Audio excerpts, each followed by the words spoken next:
Primavera Saúde está no ar e disfonia é o tema de hoje. E aqui comigo está a doutora Maria Aparecida, que já participou algumas vezes aqui com a gente, né, doutora? Seja muito bem-vinda mais uma vez ao Primavera Saúde. Obrigada pelo convite, é sempre um prazer estar aqui. O que exatamente seria disfonia, né? Disfonia é uma nomenclatura que nós utilizamos na ciência para definir um problema na voz. E o maior problema na voz, assim, a maior característica de um problema vocal é a rouquidão. Existe alguns tipos, ela é dividida, a disfonia? Como é que funciona, doutora? A efeito de estudos, nós temos a disfonia, classificamos a disfonia em disfonia orgânicas e funcionais. Quando é que nós chamamos de disfonia orgânica? Quando já existe uma lesão nas estruturas das pregas vocais. As pregas vocais são dois cordõezinhos, dois cordões musculares do tamanho de um palito de fósforo em média, ficam nessa região do pescoço, onde a nossa voz ela é produzida. Então, se tiver uma alteração já nessa estrutura, nós consideramos ela uma alteração orgânica, uma disfonia orgânica. Se não existe nenhuma alteração, mas já existe uma rouquidão, nós chamamos de uma disfonia funcional. Ela não é orgânica, ela é só funcional porque não tem uma alteração ainda nas estruturas das pregas vocais. Quando se fala de disfonia funcionais, o que exatamente pode ser a causa dela, né? Tanto na disfonia funcional quanto na orgânica, normalmente é o abuso vocal, é o uso inadequado da voz. O que é usar inadequadamente uma voz? Por exemplo, um professor que fala extremamente alto, fala acima dos ruídos, grita na sala de aula, às vezes no sentido de gritar, no sentido de falar muito alto, porque às vezes tem turma de 20, mas tem turmas de 40 crianças, 40 adolescentes. Então ele precisa aumentar esse volume da voz. E ao aumentar esse volume da voz, ele não fez o uso de nenhuma técnica vocal para melhorar esse volume. E existem técnicas que nos possibilitam aumentar o volume sem lesar essa região da prega vocal, ou das pregas vocais. Então, isso é uma das alterações que nós consideramos dentro da disfonia, que seria o abuso vocal. E existem outras alterações, como, por exemplo, as rinites alérgicas, eles são fatores que podem causar alterações vocais, porque o indivíduo não respira bem. E para eu ter uma qualidade vocal, eu tenho que ter uma boa respiração. Então, ele não é o fator principal, ele é um coadjuvante, como os problemas de refluxo gastroesofágico. A pessoa tem alteração de refluxo, ele também não é o principal causador dos problemas de voz, da rouquidão, mas ele contribui secundariamente para que exista o problema também. Ele contribui para que se agrave esse problema, né? Então, existem várias causas, mas a causa principal é o uso inadequado da voz. E a questão de sintomas, né? Nesses dois casos também servem os sintomas tanto para, quando fala da disfonia orgânica, como para as funcionais? Sim. O primeiro sintoma que leva o indivíduo a procurar um profissional é a rouquidão. Rouquidão por mais de 2 semanas consecutivas, sem parar, ininterrupta, é um sintoma importante, característico de disfonia. É importante investigar com um profissional da voz, ou com um especialista da área da medicina. Doutora, você acabou comentando anteriormente que existe uma técnica, né, para quando elevar a voz, gritar, enfim. Teria como a gente entrar um pouquinho nesse assunto? Como é que é feita essa técnica? Sim, é muito importante ressaltar as técnicas. Quando o indivíduo vem procurar o profissional, quais são os profissionais que podem dar o diagnóstico de alteração vocal? É o fonoaudiólogo, nós fazemos uma avaliação funcional da voz, onde o paciente vem, faz uma entrevista, nós fazemos uma avaliação de vários dados relativos à qualidade da voz e normalmente nós encaminhamos essa pessoa, esse paciente, para um especialista da medicina, que é o otorrinolaringologista. Esse profissional ele vai avaliar e vai ver se já existe uma alteração orgânica. A partir da avaliação dele, vem para nós o laudo e nós trabalhamos em cima da alteração. Porque, às vezes, o indivíduo tem uma alteração orgânica. Por exemplo, um nódulo vocal, um nódulo benigno. O nódulo é uma alteração benigna na voz. Tá? Então, ele tem um nódulo vocal. Eu vou trabalhar de uma forma, uma técnica ou técnicas diferentes para nódulo. Mas, se ele tiver um cisto, eu vou trabalhar outras técnicas diferenciadas.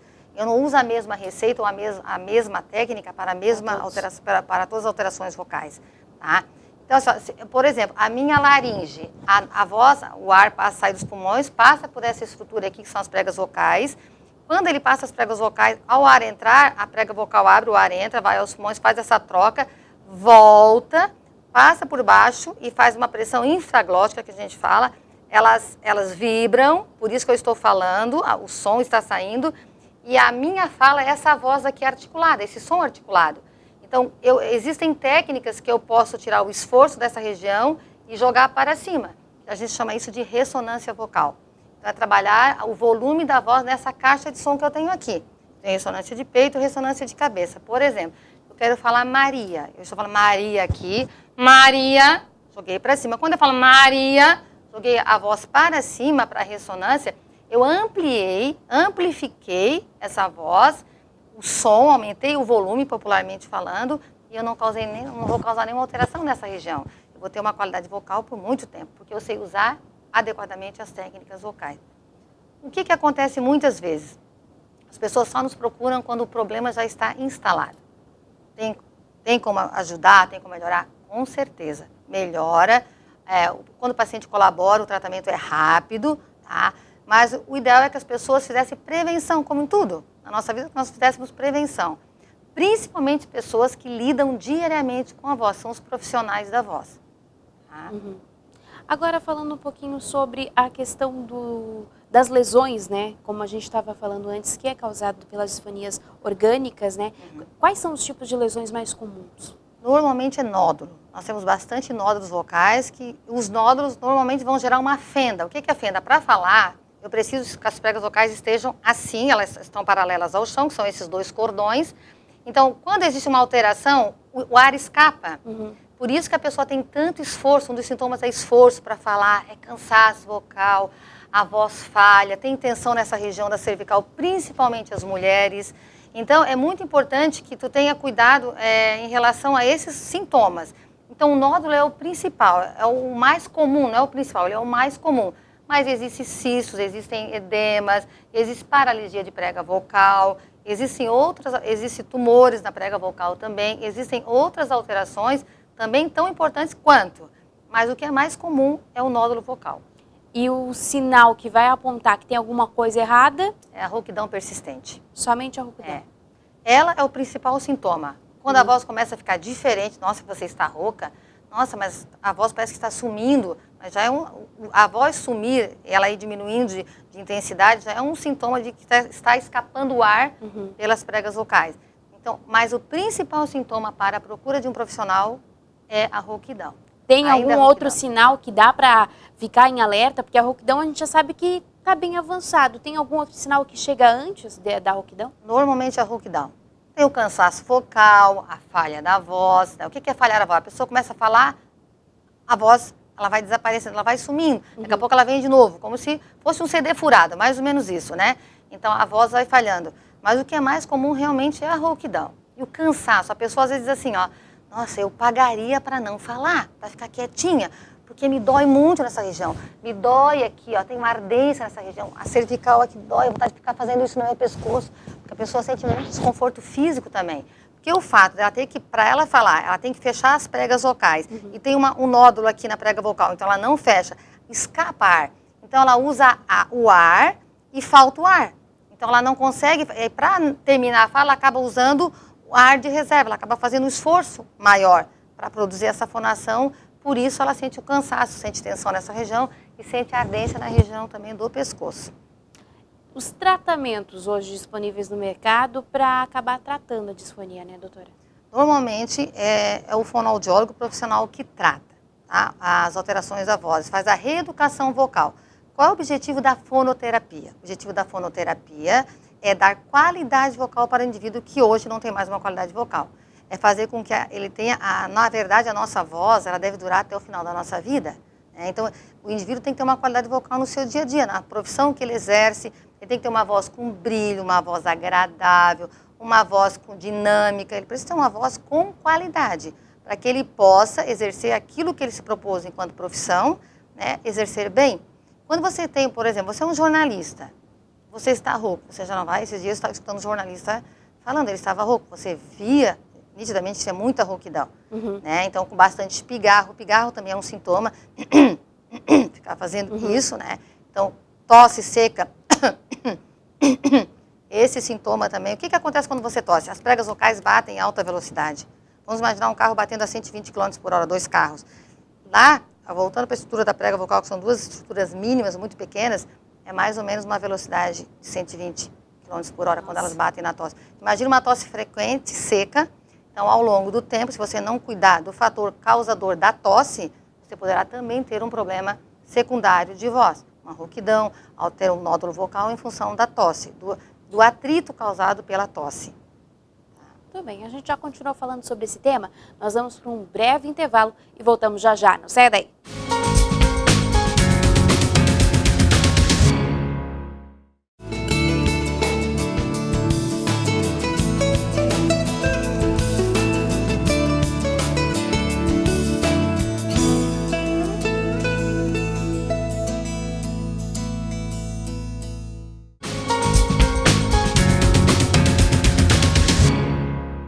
Estamos de volta e você pode participar com a gente através do telefone 3442-2012 ou ainda através de mensagem no WhatsApp no número 8505-6342.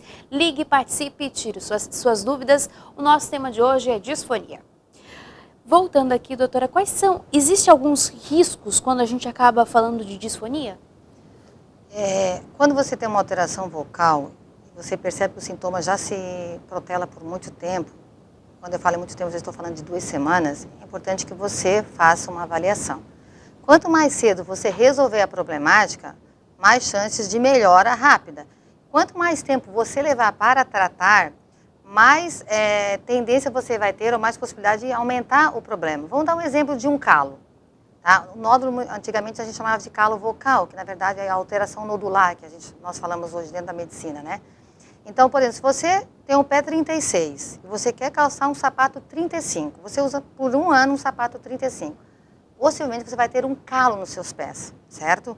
Quanto mais, se você resolver usar por 5 anos, num pé 36, um sapato 35, esse calo vai queratinizar, ele vai ficar duro, certo? Porque ficou muito tempo fazendo um abuso no seu pé, usando um sapato inadequado. Bom, mas você sabe que você usou o sapato, fez o calo 1, 2, 3 vezes, você entendeu que aquele sapato não é adequado, você tem que usar um 36 para você não ter um calo no seu pé, você vai eliminar o seu problema, o calo não vai persistir, ele vai desaparecer e não vai queratinizar, não vai ficar duro, acabou.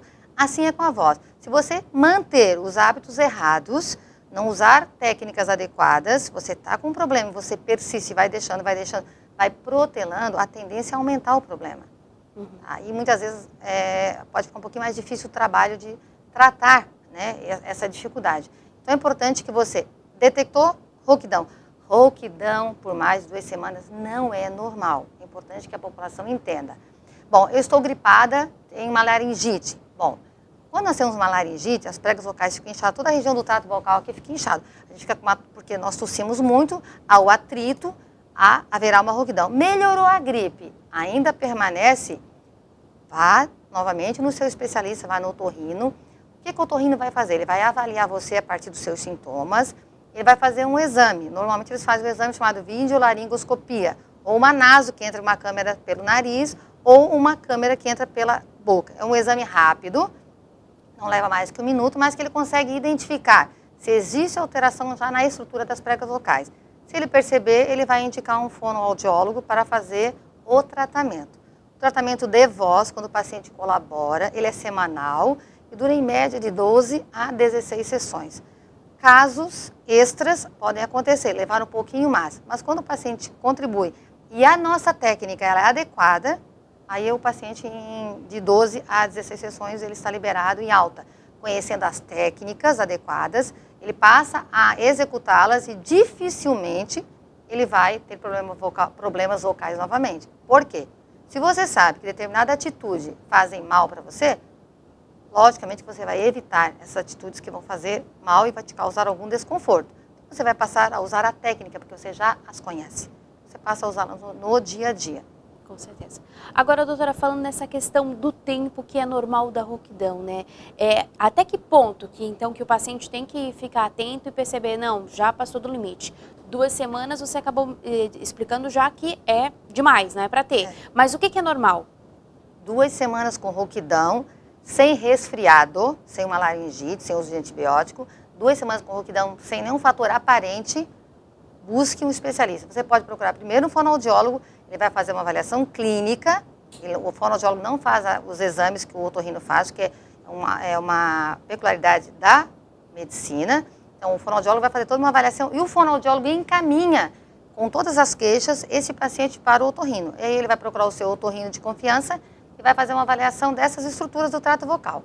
E aí o otorrino vai dar o diagnóstico do que ele tem, se ele tem uma disfonia por calo ou nódulo, se ele tem uma disfonia porque ele tem um cisto, ou se ele tem um edema na prega vocal, se ele tem um edema de Hayk, se ele tem um tumor, o que é que ele tem?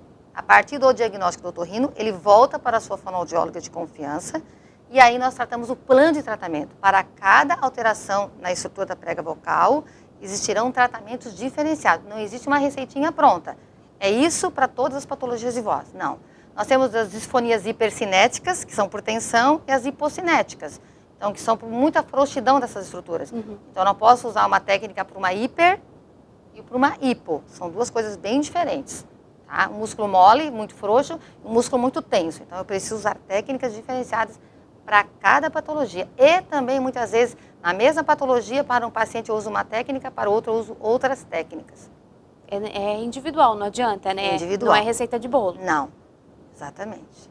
Agora, falando um pouquinho sobre o cigarro, né? A gente debate muito aqui no Primavera Saúde, eu friso muito, puxo mesmo na orelha, que é uma coisa que a gente sabe que é difícil, é um vício, mas que é importante que se pare de fumar, porque faz muito mal à saúde em todas as situações possíveis. Não é diferente com a voz, não é diferente com essa situação, né, doutora?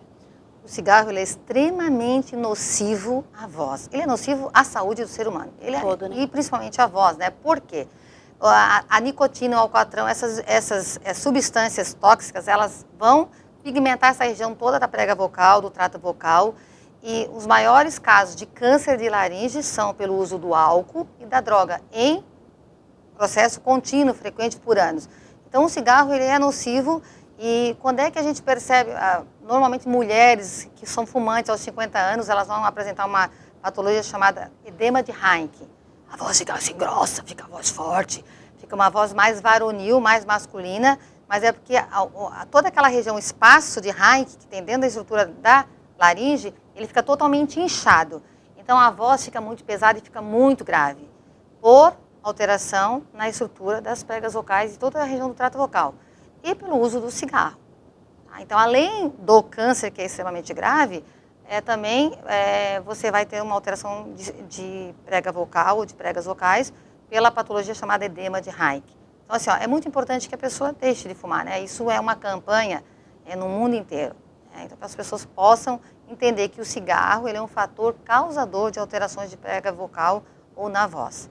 Esse mal que o cigarro acaba causando na voz, doutora, tem como reverter? Existe algum tratamento para esse tipo de situação? Na verdade, a pessoa tem que parar de fumar, né? Então, assim, a nossa voz, vamos pegar a minha voz vai ficar bonita, em média, dos 25 aos 45 anos. Eu tenho uma voz bonita. Bonita dentro do meu padrão, obviamente, né? Você vai ter uma voz bonita dos seus 25 aos seus 45. Isso é o que está dito na ciência, nos estudos. Bom, depois dos 45, nós envelhecemos, nascemos e já começamos a envelhecer. Depois dos 45, a nossa voz vai envelhecer ainda mais. Porque nossa musculatura vai envelhecer, nós vamos ter frouxidão muscular, tudo por causa da velhice. Tá? As nossas pregas vocais também são estruturas musculares, então nós também vamos perder. Então nós podemos transformar a nossa voz, deixar a nossa voz bonita até os 80 anos. Vai depender das minhas condições físicas, né, do como eu estou usando essa voz, de como eu estou utilizando as técnicas, mas eu posso qualificar, melhorar a minha voz após os 45. Tanto é que quando você atende um telefone de uma pessoa que você não conhece, nossa, essa pessoa tem uns 50, já deve ter uns 60, já deve ter uns 70, pela voz. Então você identifica muitas vezes as pessoas pela voz. Outra coisa importante, a nossa voz é a nossa identidade sonora. Como nós temos o dedão que nos identifica como identidade, pessoa, só existe uma identidade para Maria Aparecida, só tem uma para você, para cada um de nós, a nossa voz é a mesma coisa. Às vezes você fala, nossa, a voz da tua irmã e a tua igual, eu confundo o telefone. Pode até auditivamente ser semelhante, mas quando nós fazemos uma avaliação espectrográfica, que existe um exame que é feito em laboratório de voz, fonoaudiólogos fazem isso, você consegue ver que as vozes que auditivamente eram muito parecidas, elas são diferentes no espectrograma, então elas não são iguais. Todos nós temos uma voz diferente, ela é única em cada ser humano. Isso também é comprovado cientificamente. Até prova em contrário, ainda é esta fala. Muito bacana. Vamos para mais um intervalinho e voltamos já já, não saia daí.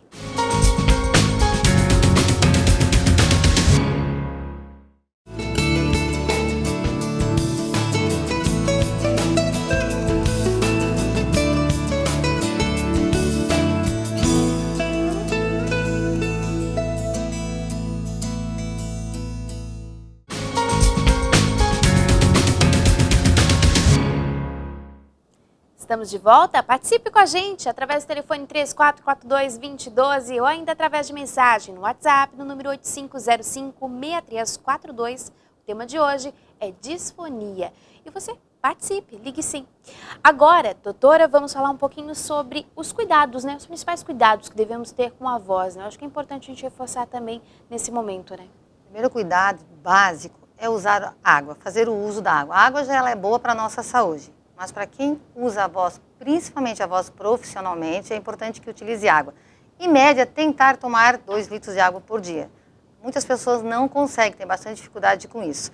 Então, assim, ó, não é tomar um copo, 2, 3 copos para já acabar meio litro de água, né? É tomar devagar, aos poucos, até porque pessoas que têm refluxo, se tomam muita água, também vão ter alteração por refluxo. Então, tomar bastante cuidado em relação ao uso da água. Mas usar água, sim, no seu dia, ao acordar, até dormir, usar no mínimo, tentar usar 2 litros de água. Cida, mas eu não consigo usar 2 litros. Use 1, mas não deixe de usar a água.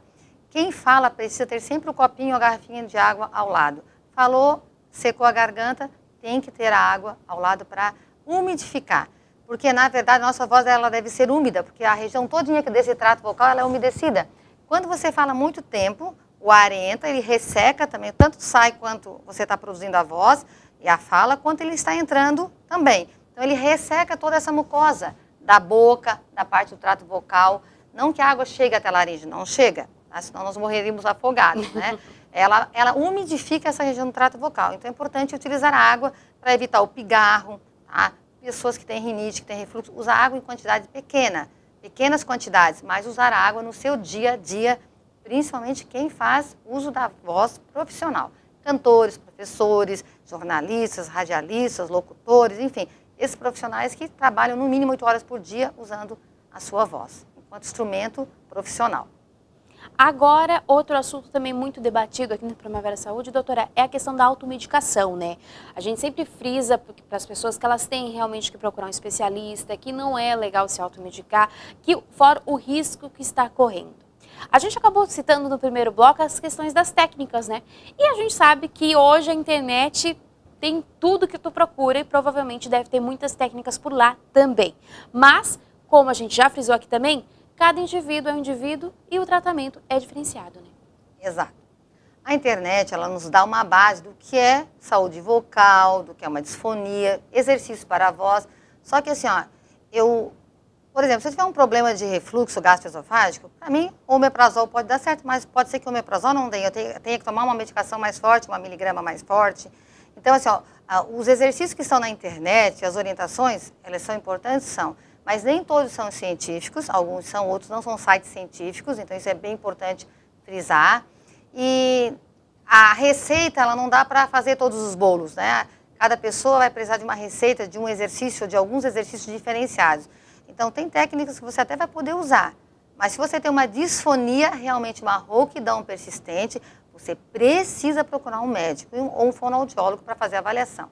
E aí, esses profissionais, que são pessoas que estudaram, que se capacitaram, conhecem as técnicas mais adequadas e as medicações mais adequadas para serem prescritas para que o paciente melhore. O fonoaudiólogo não prescreve medicação, quem prescreve é o médico. Problemas de voz. Normalmente, quando eles vêm com problemas relacionados à tireoide, a refluxo, a rinite, o médico vai trabalhar paralelamente com a medicação para que alivie os sintomas e que o trabalho da fonoaudióloga, o trabalho de reeducação vocal, seja mais efetivo. Porque se eu tiver refluxo constante e está indo na fono sem fazer o tratamento do refluxo, eu não vou conseguir um tratamento perfeito 100%. Eu vou conseguir paliativamente o tratamento. Então, eu preciso de um tratamento que seja eficaz 100% para que o problema de voz, a rouquidão, o cansaço, o esforço, as falhas na voz sejam eliminadas. O indivíduo passa a ter uma qualidade vocal muito boa. As crianças, doutora, podem apresentar disfonia? Sim, nós temos um número bem acentuado de crianças com disfonia. Por que elas apresentam rouquidão, as crianças? Primeiro que elas falam alto, elas falam acima do ruído, no recreio, na sala de aula, né? Gritam, Nossa Senhora. Abrem a boquinha e gritam bastante. Todas as crianças que gritam vão ter disfonia? Não. Vai depender da estrutura das pregas vocais que elas têm, da laringe delas. A laringe da criança ainda, ela está em desenvolvimento, entre os 15 e 18 anos. A laringe é considerada ainda uma laringe infantil, né? A partir dos 18, 15 aos 18 anos acima, é que ela vai poder ser comparada com uma laringe de adulto. Então, a estrutura das pregas vocais, as estruturas são diferenciadas de uma criança. Então, elas apresentam, sim, disfonia. É muito mais difícil o tratamento com criança, porque para a colaboração da criança é difícil. Fazer uma criança parar de gritar é com muita conscientização, é mais difícil. Mas existe a possibilidade de tratar a disfonia infantil? Existe. Nós trabalhamos a disfonia infantil, mas através da ludicidade, do jogo, da brincadeira, para que ela possa se conscientizar de que ela não pode gritar. Que o grito faz mal para as pregas vocais que ela tem. E aí, nós conseguimos um trabalho mais efetivo. Mas é um tratamento um pouco mais demorado do que do adulto também, porque ela é criança, mas nós alcançamos resultados positivos também quando a família nos auxilia a fazer as atividades junto com a criança em casa. Mas crianças também têm disfonia. Olha só que interessante. Agora falando um pouquinho sobre dicção, doutora.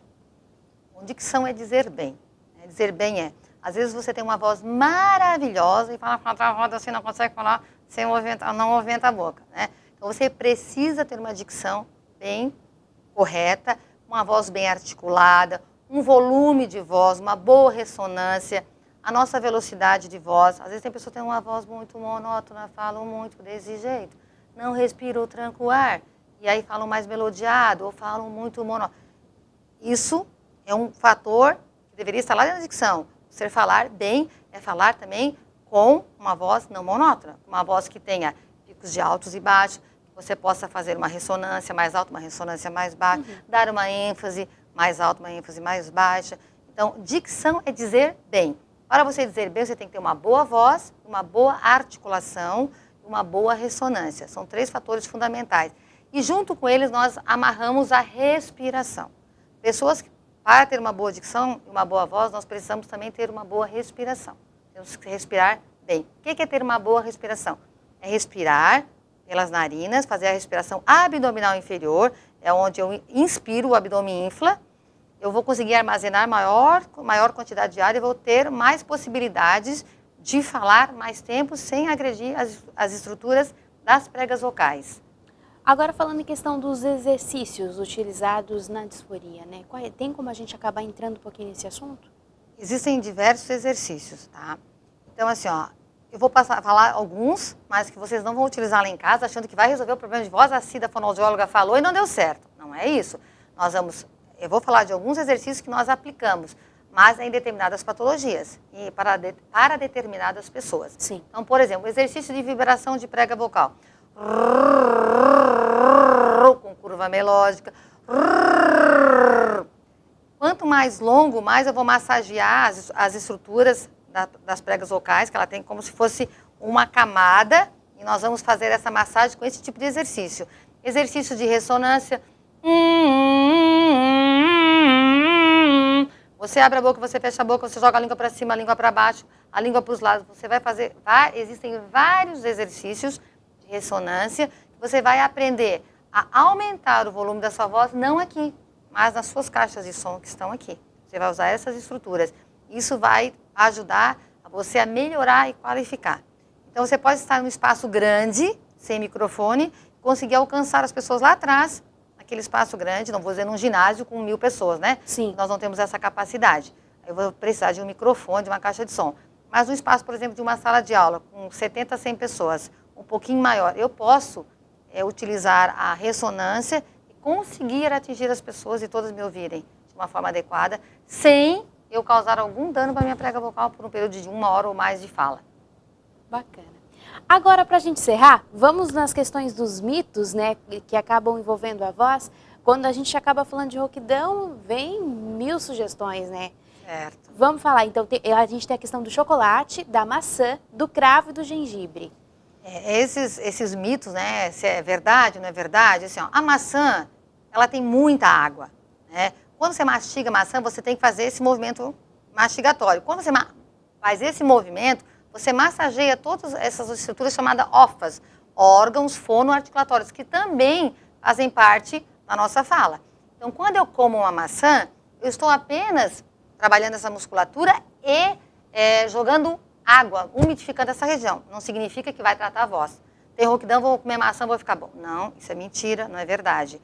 Gengibre, ele é bom? Ele é um anti-inflamatório, você pode usar na água, você pode usar o gengibre, ele é bom? Mas ele cura problema de voz? Não, ele vai estar na água, ele vai te ajudar, mas não para tirar rouquidão. O chocolate, as pessoas comem chocolate para melhorar o brilho da voz. Só que o chocolate, ele pesa, ele vai criar muco. Quando você come chocolate, você fica com muco. Você tem que, às vezes, tomar água para ficar uma saliva menos espessa, mais liquidificada. Então, ele pesa sobre essa região. Então, ele vai fazer com que eu tenha mais esforço depois. Ele dá uma falsa ideia de que a voz ficou melhor.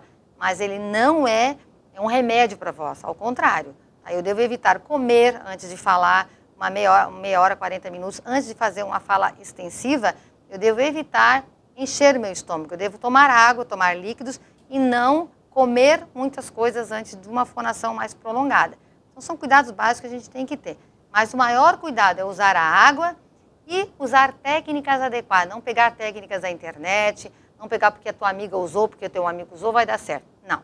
Para cantor, eu uso uma técnicas diferentes. Para falantes, eu uso outra. Por quê? Existe a voz cantada, que são dos cantores. Existe a voz falada, são pessoas que falam no dia a dia. Então, nós temos que ter bastante cuidado com o uso das técnicas. Tem que saber usar a técnica, tem que usar água. Apareceu o sintoma de rouquidão, procure um profissional. Muito bem, muito obrigada, doutora, pela participação no Primavera Saúde mais uma vez. Eu deixo esse espaço para suas considerações finais. Para a população, a nossa voz é o nosso instrumento de trabalho. Então, ela deve durar enquanto durar a nossa vida. Portanto, se você apresentar um sintoma de rouquidão persistente, falhas na voz, procure um profissional. Muitas vezes nós acabamos protelando essa procura e acabamos nos prejudicando. Então, procure um profissional, faça uma avaliação e veja o que é possível ser feito. Na maioria das vezes, os problemas de voz têm soluções, são soluções mais rápidas, mas nós precisamos procurar os profissionais certos e na hora certa. Então, não espere, não protele o problema. Faça com que você consiga resolver isso o mais rápido possível. Muito obrigada mais uma vez, doutora. Obrigada também. Vamos para o nosso momento de reflexão? Bem-aventurado o homem que sofre a tentação, porque quando for provado, receberá a coroa da vida, a qual o Senhor tem prometido aos que o amam. Tiago, capítulo 1, versículo 12. Primavera Saúde vai ficando por aqui. Nós voltamos semana que vem, se Deus quiser. Até lá. Tchau, tchau.